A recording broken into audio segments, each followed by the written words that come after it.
नमस्कार बच्चों, स्वागत है आप सभी का आपके अपने YouTube चैनल को के बच्चों। आज हम हल करने वाले हैं क्लास 12th केमिस्ट्री का विलियन चैप्टर का एनसीईआरटी एक्सरसाइज क्वेश्चन नंबर 2.31। ठीक है, क्वेश्चन बहुत अच्छा है, लॉजिक वाला है, थोड़ा सा समझना है। ठीक है, कह रहा है क्वेश्चन एसिटिक अम्ल, देखिए एसिटिक अम्ल कॉमा ट्राइक्लोरो एसिटिक अम्ल एवं ट्राइफ्लोरो एसिटिक अम्ल, ठीक है, कि समान मात्रा से, देखिए इन तीनों कंपाउंड का जो क्वांटिटी है वो इक्वल है। ठीक है, जल के हिमांक में जो डिप्रेशन इन फ्रीजिंग पॉइंट होता है, यानी जल के हिमांक में अवनमन इनके उपरोक्त दिए गए क्रम में बढ़ता है।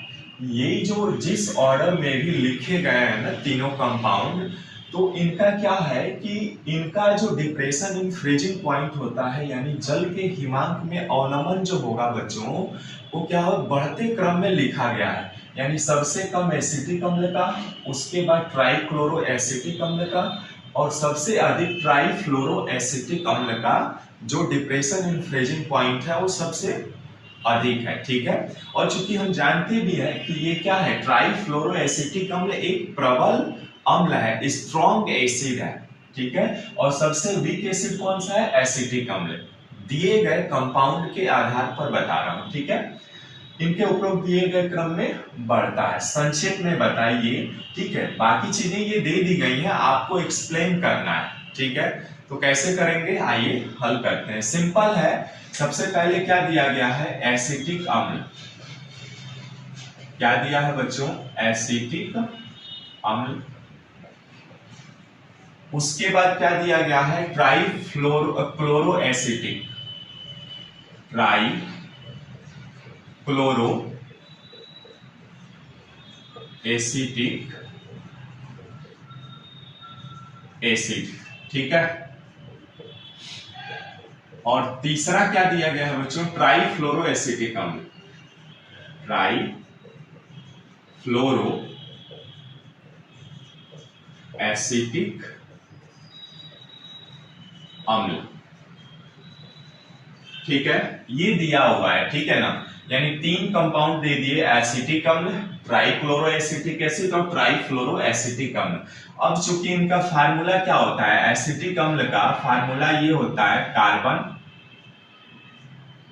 ठीक है, H H H CH3 C double bond O O H, ये होता है एसिटिक अम्ल का फार्मूला।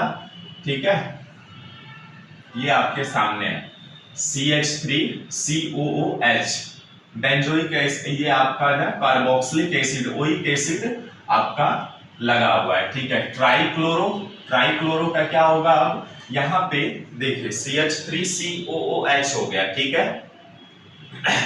है ना, अब यहां पे ट्राइक्लोरो एसिटिक एसिड, यानी कार्बन से आपका ट्राइक्लोरो जुड़ा हुआ है, तीन ठो क्लोरीन जुड़े हुए हैं बच्चों, फिर C डबल बॉन्ड O, उसके बाद ऑक्सीजन, उसके बाद H। ठीक है, ये ट्राइक्लोरो एसिटिक एसिड हो गया। ये आपका हो गया ट्राइफ्लोरो एसिटिक एसिड, यानी फ्लोरीन जुड़ा हुआ है बच्चों। ठीक है, यानी फ्लोरीन हो गया, यहां पे C double bond O OH। ठीक है, ये है हमारे पास। ठीक है ना, अब देखिए यहां पे करना क्या है, बोल रहा है संक्षेप में बताइए ऐसा क्यों होता है। तो चूंकि देखिए हिमांक में अवनमन क्या है, एक प्रकार का कॉलिगेटिव प्रॉपर्टीज है ना, यानी अणुसंख्य गुणधर्म है, आप जानते भी हैं अणुसंख्य गुणधर्म, कॉलिगेटिव प्रॉपर्टीज बोलते हैं इसको इंग्लिश में। अब अणुसंख्य गुणधर्म चूंकि कई तरह के देखा हमने, है ना, यहाँ पे जो अणुसंख्य गुणधर्म है डिप्रेशन इन फ्रीजिंग पॉइंट है, इसका मतलब ये है कॉलिगेटिव प्रॉपर्टी किस पर निर्भर करता है, नंबर ऑफ पार्टिकल्स पे निर्भर करता है, निर्भर करते हैं, यानी देखिए शब्द से ही स्पष्ट है, अणुओं की संख्या पर निर्भर करता है। तो चूंकि जो फार्मूला है डिप्रेशन इन फ्रीजिंग पॉइंट का, हम जानते हैं delta TF is equal to होता है KF इंटू मोलैलिटी, ये होता है, या इसी को हम कह सकते हैं क्या कि के एफ इंटू मोलैलिटी क्या होता है, number of moles into weight KG में, ठीक है, ये होता है। अब चूंकि यहाँ पे देखिए ये तो थिएट्रिकल सैद्धांतिक पार्ट का फार्मूला होता है, लेकिन जब हमने वांट ऑफ फैक्टर पढ़ा था बच्चों, तो वांट ऑफ फैक्टर में क्या पढ़ा था कि आई फैक्टर होता है ना, यानी यदि यहाँ पे आई लगा देते हैं आप, तो आई का मान जितना बढ़ेगा बच्चों उतना इसके विलय के मोलों की संख्या भी बढ़ेगी, यानी इसका पूरा मान बढ़ेगा, यानी डेल्टा टीएफ का मान भी बढ़ेगा। यानी इसके आधार पे हम ये कह सकते हैं कि आई फैक्टर यानी वांट ऑफ फैक्टर का मान जितना बढ़ेगा उतना ही आपका डिप्रेशन इन फ्रीजिंग पॉइंट में अवनमन होगा। अब चूंकि आई का मान किस पर डिपेंड करता है, अणुओं की संख्या पर डिपेंड करता है, और चूंकि यहाँ पे जैसे इसके बारे में देखें हम एसिटिक अम्ल के बारे में, तो यहाँ पे बॉन्ड ये आपका वीक एसिड है, इसको क्या बोलते हैं, ये वीक एसिड होता है, दुर्बल अम्ल होता है, ठीक है, हिंदी में कहते हैं इसको दुर्बल अम्ल। और सबसे स्ट्रॉन्ग एसिड कौन सा है, यानी प्रबल अम्ल, यानी इसको कहते हैं स्ट्रॉन्ग एसिड है ये, ठीक है, ये हम जानते भी हैं। अब चूंकि यहाँ पे देखिए ये जो है CH3COOH, जो इसका फार्मूला आप शॉर्ट में लिखेंगे CH3COOH, ठीक है। अब यहाँ पे बॉन्ड जैसे ही इनके जल में आप विलय करेंगे तो क्या होगा, इनमें बॉन्ड टूटेगा, और आप जानते हैं कि यहाँ पे बॉन्ड जो ब्रेक होगा वो क्या होगा, ऑक्सीजन और हाइड्रोजन के बीच बॉन्ड टूटेगा। तो इस ऑक्सीजन और हाइड्रोजन के बीच मोर इलेक्ट्रोनेगेटिविटी किसकी है, ऑक्सीजन की है। तो स्वाभाविक सी बात है कि जो बॉन्ड टूटेगा तो उनके जो इलेक्ट्रॉन्स होंगे वो इलेक्ट्रॉन ऑक्सीजन अपनी ओर खींचेगा, अपनी ओर खींच लाएगा।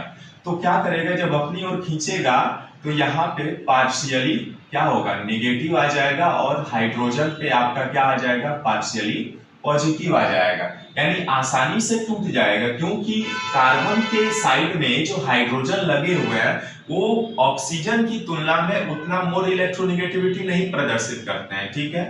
दूसरे में देखिए, दूसरे में क्या होगा आपका, जब यहाँ पे क्लोरीन लगा हुआ है तो हम जानते हैं कि क्लोरीन अधिक मोर इलेक्ट्रोनेगेटिविटी यानी अधिक विद्युत ऋणात्मक प्रदर्शित करता है। तो ये क्या करेगा, कार्बन से इलेक्ट्रॉन अपनी ओर खींचेगा, और ये कार्बन क्या हो करेगा, अपने पड़ोसी कार्बन से बोलेगा भैया हमारी हेल्प करिए, यानी आपका वो कोवैलेंट बॉन्ड बनाएगा यहाँ पे, ठीक है। तो ये भी क्या करेगा, अपना इलेक्ट्रॉन इधर देगा, और फिर जब इसके पास इलेक्ट्रॉन की कमी होगी तो ऑक्सीजन से ये लेने को चाहेगा, लेकिन ऑक्सीजन तो इससे ज्यादा शक्तिशाली है, देगा नहीं। तो ये क्या होगा, ऑक्सीजन मोर इलेक्ट्रोनेगेटिविटी प्रदर्शित करने लगेगा, तो ये बॉन्ड अपनी ओर खींच लेगा, ठीक है। क्यों खींचेगा, ज्यादा मतलब तेजी से खींचेगा, क्योंकि बहुत ज्यादा ये खतरनाक होते हैं, इलेक्ट्रोनेगेटिविटी प्रदर्शित करते हैं। तो इनकी तुलना में इनकी इलेक्ट्रोनेगेटिविटी क्या होगी, ज्यादा होती है। ठीक वैसे ही यहाँ पर यदि आएंगे तो सबसे ज्यादा फ्लोरीन, यानी इन दोनों की तुलना में इलेक्ट्रोनेगेटिविटी ज्यादा प्रदर्शित कौन करेगा, फ्लोरीन करेगा, यानी यहाँ पे बहुत खतरनाक वाली बॉन्ड टूटेगा, है ना। यानी क्योंकि ये फ्लोरीन क्या है, आपका मोर इलेक्ट्रोनेगेटिविटी है रेटर देन क्लोरीन और हाइड्रोजन, ठीक है। तो इसलिए इनका क्या होगा, जो इनका डिप्रेशन इन फ्रीजिंग पॉइंट में, चूंकि इनमें मॉलिक्यूल्स की संख्या ज्यादा हो रही है क्योंकि आई का मान बढ़ेगा, इनकी तुलना में इनमें आई का मान थोड़ा कम होगा, और सबसे कम इसमें एसिटिक अम्ल में होगा। तो यहाँ पे हम कह सकते हैं कि इनका इंक्रीजिंग जो डिप्रेशन इन फ्रीजिंग पॉइंट होगा सबसे ज्यादा इसका होगा, उसके बाद इसका होगा, और सबसे कम इसका होगा, ठीक है। तो इस तरह से ये आपका डिप्रेशन इन फ्रीजिंग पॉइंट इसमें शो करेगा। तो जो चीजें मैंने बोला ना वही चीजें लिख देनी है, मैंने वैसे समझा दिया है, आइए उसको एक बार लिख देता हूं, उसको भी लिख लीजिएगा, स्क्रीन पर लिख सकते हैं आप। फ्लोरीन अधिक ऋण विद्युतीय होने के कारण उच्चतम इलेक्ट्रॉन निष्कासन प्रेरित प्रभाव रखती है ना, अधिक इलेक्ट्रॉन रखेगा तो आई इफेक्ट दर्शाएगा। अतः ट्राइफ्लोरोएसिटिक अम्ल प्रबल अम्ल है, जबकि एसिटिक अम्ल दुर्बलतम अम्ल है, अतः ट्राइफ्लोरो एसिटिक अम्ल अत्यधिक आयनित होकर अधिक आयन उत्पन्न करेगा, यानी आयन उत्पन्न करेगा यानी आई का मान बढ़ेगा, जबकि एसिटिक अम्ल सबसे कम आयन उत्पन्न करता है।